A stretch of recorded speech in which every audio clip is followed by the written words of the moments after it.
পুরোদমে কাজ চলছে বিমানবন্দরের নতুন টার্মিনালটির। তবে জুলাইয়ের আগে এই টার্মিনাল প্রস্তুত না হলে পুরনো টার্মিনাল থেকে আন্তর্জাতিক ফ্লাইট চালানোর সিদ্ধান্ত আছে সিভিল এভিয়েশনের। কথা চলছে এয়ারলাইন্সগুলোর সঙ্গে।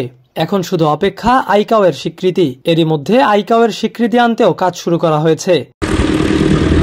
সব ঠিক থাকলে চলতি বছরের জুলাইতেই এই বিমানবন্দর থেকে উড়বে আন্তর্জাতিক ফ্লাইট। সেটি হলে কক্সবাজার হবে ঢাকা, চট্টগ্রাম ও সিলেটের পর দেশের চতুর্থ আন্তর্জাতিক বিমানবন্দর। তৈরি হবে পর্যটনে অপার সম্ভাবনা। শুরুতে সীমিত আকারে চলাচল করবে আন্তর্জাতিক ফ্লাইট, ধীরে ধীরে ব্যাপকতা বাড়ানো হবে এই বিমানবন্দরের। রানওয়ের কাজের সঙ্গে চলছে ইমিগ্রেশন ও কাস্টমসের কাজও। এরই মধ্যে এই বিমানবন্দর থেকে সফলভাবে চালানো হয়েছে একটি টেস্ট ফ্লাইট। মে মাসের প্রথম সপ্তাহেই মিয়ানমারের এয়ারলাইন্সের একটি ফ্লাইট এসেছিল কক্সবাজারে। 44 জন যাত্রী নিয়ে উড়ে গেছে ইয়াঙ্গুনে।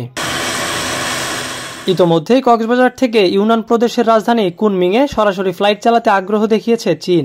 স্থল বেষ্টিত প্রদেশটি কক্সবাজারকে পর্যটকদের জন্য একটি আকর্ষণীয় গন্তব্য হিসেবে দেখছে। এছাড়াও নেপাল, ভুটানের মতো পাশের স্থল বেষ্টিত দেশগুলোর পর্যটকরাও সরাসরি কক্সবাজারে আসতে পারবেন, কারণ এটি তাদের সবচেয়ে কাছের সমুদ্র উপকূল।